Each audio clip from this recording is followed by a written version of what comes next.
بسم الله الرحمن الرحیم. السلام علیکم زما ګران خوږو ملګرو دوستانو. نن د مقدار خبرونه داسې دي. یو طرف ته عمران خان د سترګې معامله چې سپریم کورټ نه پس اوس نور هم هایپ کریټ ک ډېر انتهایی سنگین صورتحال ته دی وخت کې دا سچویشن نوته دی. بل طرف ته خواجه آصف په پارلیمان کې افغانستان باندې دړکا چې کچېرې معاملات نه حل کوي نو موږ به مجبورن حمله کوو. یعنی دا یو پارلیمان کې سټیټمنټ د دې صورتحال په شا څه دي او مخکې سره روان دي. بیا ورسره یو خبر چې انټرنیشنل میډیا کې هم بیا نیشنل میډیا کې هم پاکستان کې هم دغه خبرونه چاپ شو چې یوه جنۍ هلمند ولایت کې هلک کې ځانه جوړ کړی او کار یې کو او طالبانو نیولې ده، ګرفتار کړې ده. دا څه کیسه ده؟ په دې باندې به لږ ما ډیټیل راواخستو افغانستان سم رابطې وکړي دلته کې چې کوم ذرایع دي خو سره چې دی حقیقت ته وضو چې په دې باندې طالبانو واقعي ګرفتار کړي ده او که نه یا په دې حوالې سره څه خبر ده. ویډیو اخره پورې وګورئ او سبسکرایب تاسو ته لازمي وایم چې کوم ملګرو نه کړی لازمي او کمنټس رای لازمي راکوئ.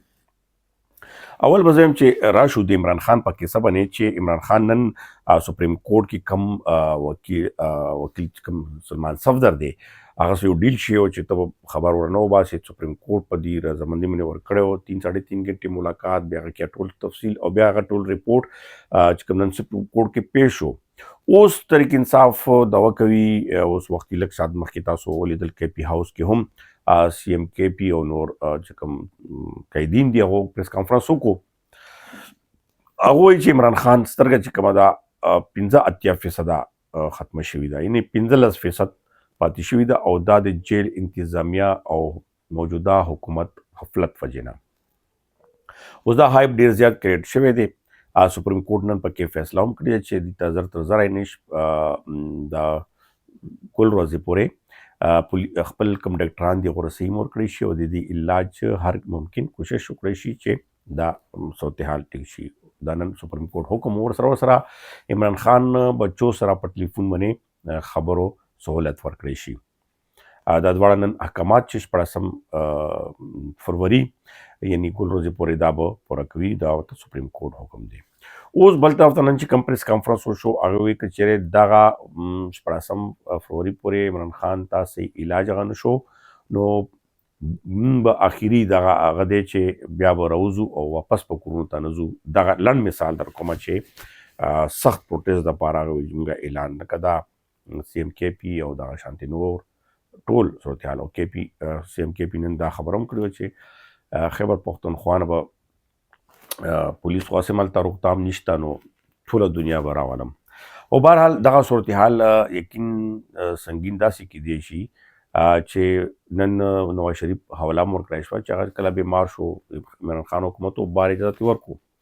اوس دغه ځای کې خبرونه دا دي چې آیا عمران خان بار استول کیږي یا بنیګاله ته، خو زیات امکان دا دی چې بنیګاله کې هغه ته رهایش سیسټم کې سب جیل مقرر کړي او خو هغه کې یو غټه خبره دا ده چې د عمران خان اواز بندول لکنی ایک سم ټویټم بندولو چې عمران خان خبره باندې راځي. اوس دغه کې ټوله جنجوله ښه ده عمران خان مني نه نو که چېرې دغه صورتحال باندې هغه شو نو یقینا عمران خان به بنیګاله ته شفټ کوي او بنیګاله نه پس صورتحال بیا بدلیږي، یعنی بیا به ډېر نور صورتحال پیداویږي. خو په دې باندې اوس حکومت انتهایی زیات پریشانه دی، زیات کیر دی. بل طرف ته خواجه آصف یو طرف ته یو خبره کوي بل طرف ته بل خبره کوي. امریکا هم ډزې دا دې خطه کې ټول صورتحال په امریکا چې بیا مولانا فضل الرحمان هم په دغه حوالې سره بیان ورکړی دی. هغه مانه سټارټ کې لږ هیر شو چې دا هم تاسو ته وایم چې مولانا فضل الرحمان ورکړی چې افغانستان سره معاملات صحیح کوي او دغه خطه کې ټول دا څومره افغانستان سره یا نور خطې کې دا پرابلم دا ټول امریکا په باندې دا کېږي نه پاکستان هغه حکمرانانو ته وایي تاسو امریکا سره کوئ. اوس خواجه آصف بیان وکړی چې افغانستان چونکې موږ سره معاملات نه ټیکوي یا دغه شان دهشتګردي روانه وي نو موږ به هلته چې کوم دهشتګردي ټیکانې دي نو هغه به موږ ته حق حاصل دی چې موږ هغه ټیکانې تباه کړو. په دغه خو یقینا چې افغانستان خاورې باندې بیا حمله بیا ما شانتې خبرې راځي بیا صورتحال خرابېدی شي. اوس په دې صورتحال باندې یقینا چې افغانستان طرف نه به هم بیان راځي هغې به هم هغه کوي. دا صورتحال یقیني سنګین اختیار کړی دی. په دې باندې مخکې راځو چې سکیږي. اوس په دغه صورتحال کې نور خبرونه هم ډېر وړه شته، خو کې تاسو سره نن چې زما نظر ته تیر شو او انټرنیشنل میډیا باندې هم پرون لیدلی او بین نیشنل میډیا کې مونږ ولیده چې روزینا نوم باندې جینۍ وه، نور احمد په نوم باندې هغه 13 کلن جلی ده چې هغې هلمند ولایت کې یو د چای خانې کې چای دکان کې کار کو او ځان کپړې ارس لباس د الګ اچولي وي او مجبورن یې کو. هغې متعلق دا ویل کیږي چې هغې پلار وفات شو او نور کور کې رونه نو زنانه مور یې وه او نور وړه ماشومان خویندې یا داسې هغه نو دې وجې نه هغې کور سرپرست هم نه و، نو هغې مجبورن دغه کار 3 کالو نه هغې کو. لکه 3 کاله هغې دا مسلسل ځان پټ ساتلی او الګ په نی جامو کې دغه کولو او دا په دغه هفته کې یادېږي. خبر خو پرون شوی دی، خو دې هفته کې دا طالبانو یو کاروایي کې چې ته معلوم شوي بیا هغه ګرفتار کړي ده. په دغه کې اوس خبرونه ټول غلط افغانستان اګینسټ طالبانو حکومت چلیږي چې هلته دومره ظلم دی چې تپوس هم نه کوي او زنانه کار ته نه پرېږدي. نو چې چا کم زنانه او څوک وینه نو هغې به خپل ژوند ځواک څنګه تېروي او دغه ظلم زیاتی کوي انساني حقوق او خاص کر زنانو سره.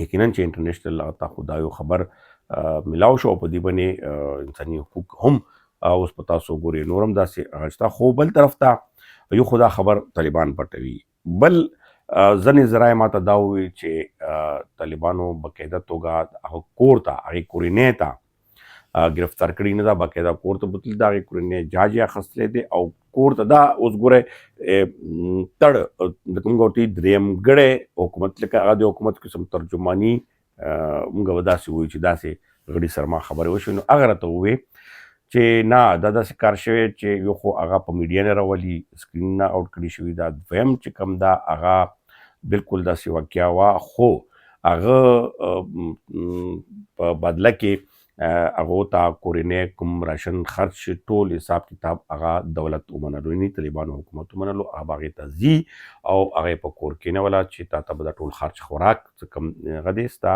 معاش دی هغه به تا ته میلاویږي. نو دا خو ډېر بیا ښه خبر شو، بیا خو دا انتهایي زه وایم چې د اسلامي او د قانوني هر لحاظ سره ښه خبر شو. اوس په دې حوالې سره دا ذکر وکړي کال لږ ډسټربینګ جوړ کړو، خیر بهرحال خو دا ما اینډ خبره مو، نو انشاءالله په دې باندې نور هم تفصیل تاسو سره مخې ته کوو. خپل رای او کمنټس نه مه هېروئ. ډېره مننه، خوشحاله وباد.